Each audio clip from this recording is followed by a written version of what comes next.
Hey guys, and welcome back to my channel. If you're new here, my name is Avery. I'm 23 years old and I live in the Midwest. I make videos about personal finance and budgeting and just generally working towards my journey on financial freedom. So if that's something that interests you, feel free to subscribe. Either way, thank you for watching. So in today's video, I will be going over my April budget review, how much I spent, how I felt about it, and how I might tweak things for May going forward. And then at the very end, I'm going to give an update about my last video where I was talking about budgeting burnout and fatigue and how I've slightly tweaked my budget to hopefully make my budget a little more comfortable for me, something that works for me, if that makes sense. So let's go ahead and get into my April income. For April, I did reach the $3,000 threshold for my income. Generally, if I hit $3,000 of earned income in a month, that's a pretty good month for me. I don't anticipate always hitting that, especially once I quit the restaurant job, which my goal is to do that by the end of May. My income will definitely significantly go down because I would be relying on my full-time job income and my bakery income, which only comes every now and then. So I don't really make budget decisions in mind anticipating that income. All that to be said, I did make $3,105.31, and the breakdown here would be $161 from the bakery, $52 in extra income. I don't usually have extra income, but I did sell some books, and I did do a research study. So total, I got $52 from both of those. My full-time job, I bring in $2,416.50. That is the net amount that I take in. I had 4 cents from an interest payment, and then the restaurant, I had $475.77. I want to say I worked every weekend in April, so that is why you're seeing that. That's why you're seeing such a high amount compared to previous months. So yes, that's my income. I'll go ahead and zoom out here, and we'll go into the spending by category so we can talk about it a little more in depth. First thing I'm going to do is change it to this month. So we're in April. I just had it on March. So in April, I spent $2,083.53. That amount, I think that's fine. If we go back to income versus expense and we switch it to this year, so how my spending has looked like in 2022, we can go down and see that I have spent, this would be my second lowest spend month of the year. My lowest spending month for the year was February, which I guess makes sense because it's just a shorter month. So I'm fine with $2,083, especially how it broke down. So for housing, it's pretty straightforward. I spent $833 on rent. I spent $23 on laundry, and I actually spent $114.25 on some various items. Typically, my household category is things like paper towels, toilet paper, cleaning supplies, but it's kind of a nebulous category for me, as in I feel like some of my categories are very specific, and other categories I have are just kind of more general. It's like a catch-all category, and that's how I feel about the household category. I did end up spending $82.59 on some pottery from a local artist, and I'm very happy with it. I got a mug and I got this catch-all dish. I just want to find a way to display both of those in my apartment, and it's kind of my favorite way to buy artwork is to make it a little more functional. So that's why I bought that, and I'd been wanting it for a long time, so no regrets about that one. And yeah, I spent $23 on laundry. That's pretty self-explanatory. So for food, I actually added a new category since we are going into the summer season. I decided to make a farmer's market category. I don't know if I'll just actively fund this over every time I get paid. I don't have a spending amount in mind or category. It's more I'm just tracking it a little more, if that makes sense. Just because I'm curious how much I am spending on it. But I don't think I'll be I need to put $30 towards the farmer's market. It might be I spend the money and then I cover it from other areas, which is fine with me. Total in food, I spent $321.17. I actually did, for all my complaining and moaning and groaning about groceries, I didn't do too bad on it. I spent 123.84. That's actually really low if I based off of other people's like budgeting for groceries, but I did spend a lot more on dining out. I spent 159.83. I tend to try to budget like 115 or 125 a month. So there was many times in the month where I was like covering my overspending and dining out with other categories. But what did I buy? Yeah, bakery, gas station coffee because the coffee at my work is terrible.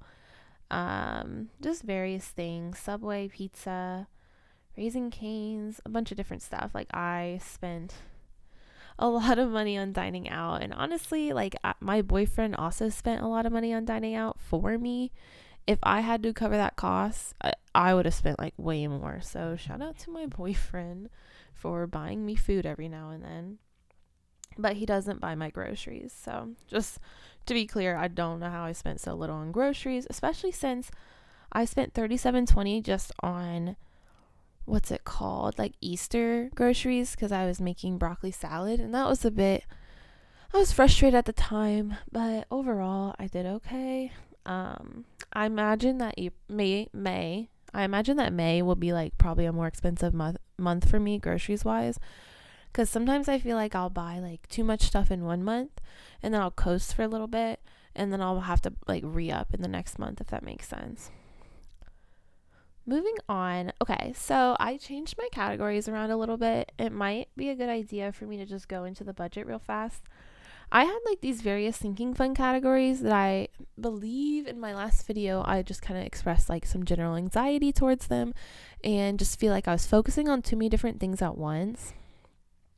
So I do have two categories, and I changed everything around. I actually hit a lot of categories that just weren't relevant or not needed at this time, such as all of my student loans except the one I'm focused on I hid. So I thought that was good. It was just looking very busy in my budget.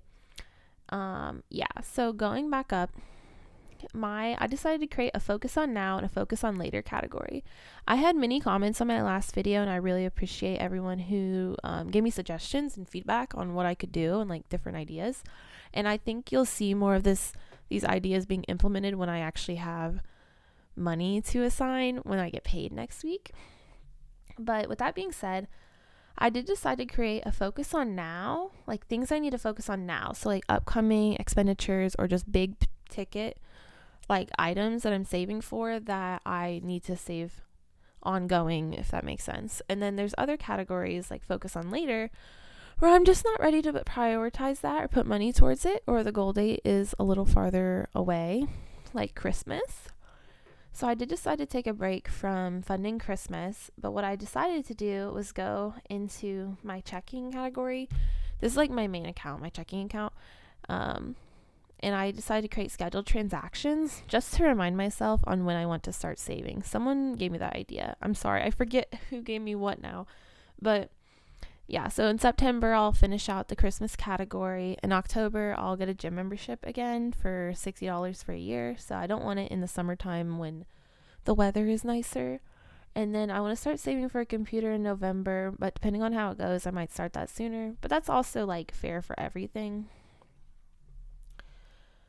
All that to be said, my focus on now category is the things I'm focusing on now. Like it's very straightforward. So I want to save $1,200 for an upcoming vacation in August.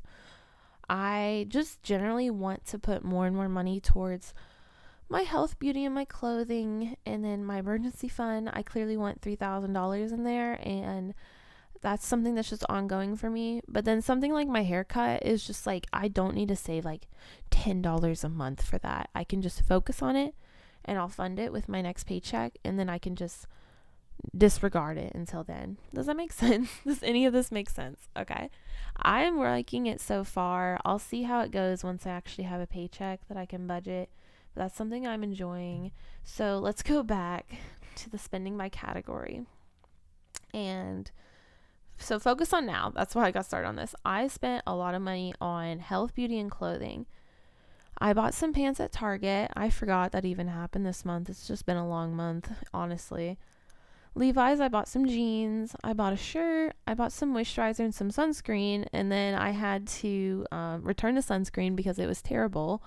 I was trying to find like SPF just to put on my face, just to keep my skin nice, don't damage it, all of that.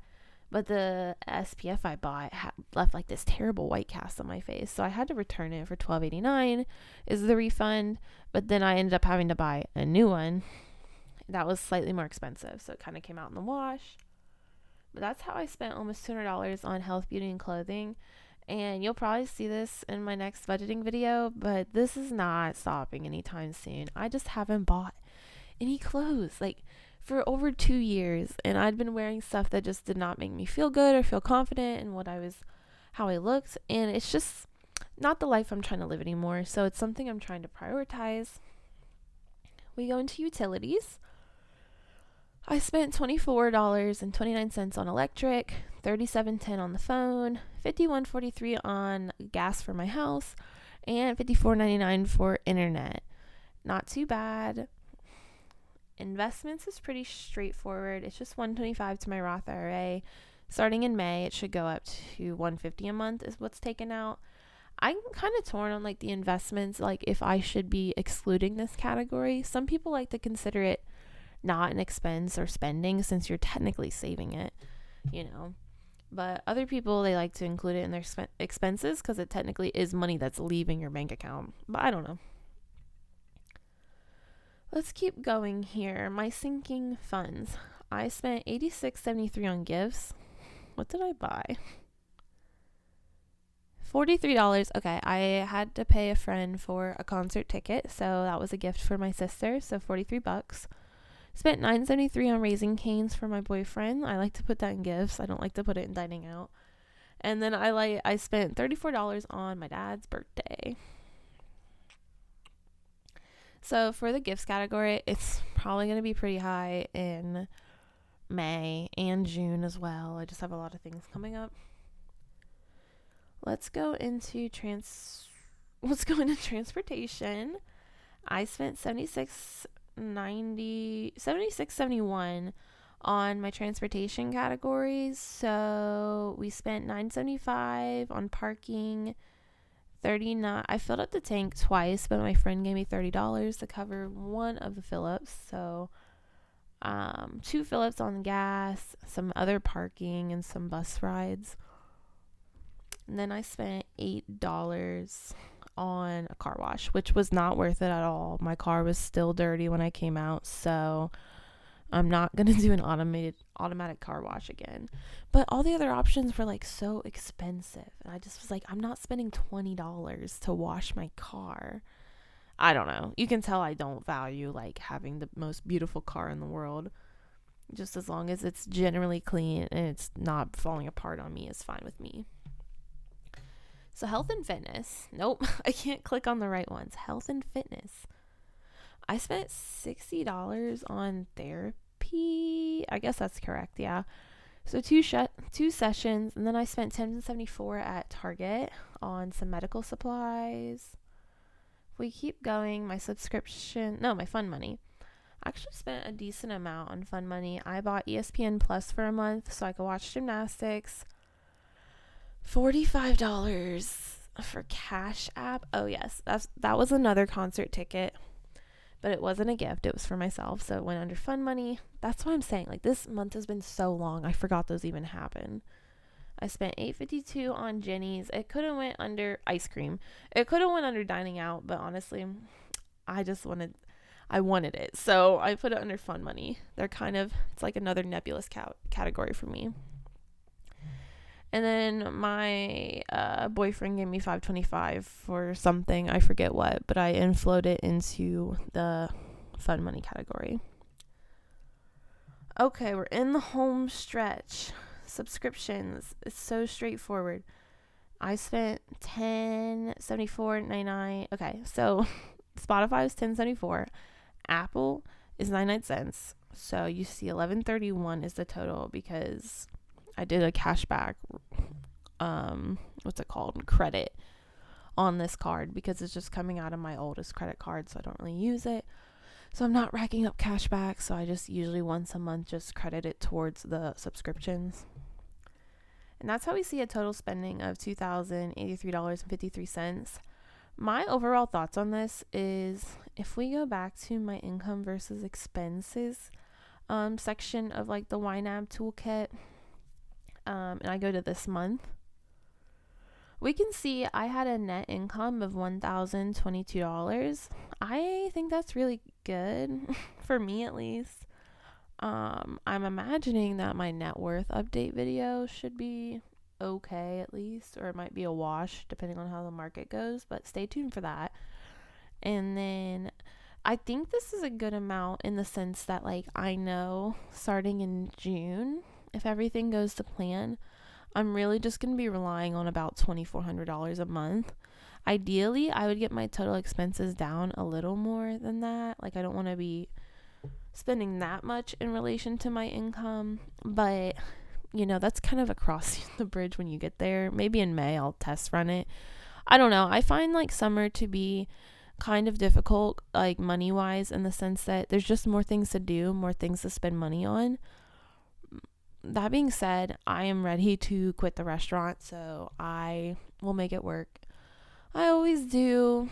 And yes, and I guess at the end of this video, I'll just budget this money I have sitting and ready to assign. I actually moved it out of a category.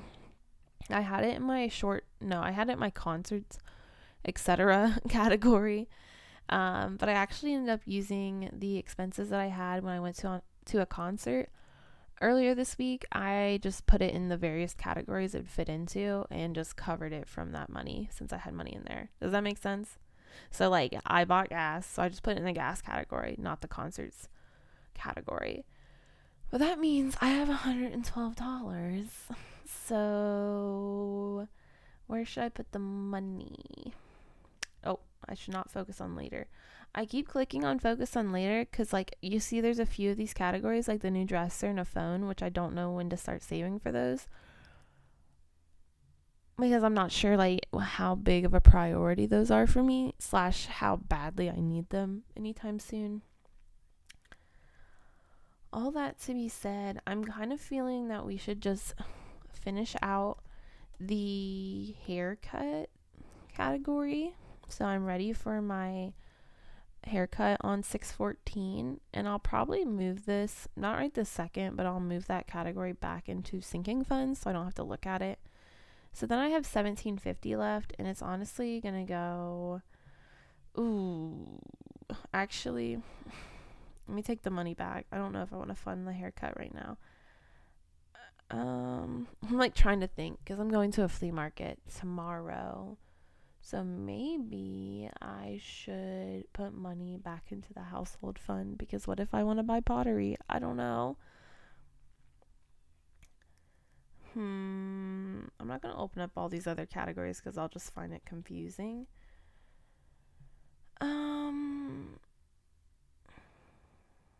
What if I took money out of the haircut category and I decided to get my emergency fund up to $2,000? So you can see there's still like decisions being made, but I'm trying to limit how many decisions I'm making at a time. And honestly, maybe I should like hide the focus on later categories so I don't even look at it, because I feel like a lot of the problem was like anticipating future decisions, like, oh, when this ends, another one ends, like it has to come up. I don't know. I think I'm going to put it in the, let's put it in the haircut. So there. So emergency fund is $2,000 and haircuts at $1,750. So stay tuned for my budgeting video, my paycheck budgeting video later. I don't know what I'm trying to say. Later this week, where I will budget my next paycheck. Anyways, thank you so much for watching. If you like this video, please give it a like. It really helps out my channel. If you have any questions or comments, please leave them down below, and I will see you all in the next one. Bye now.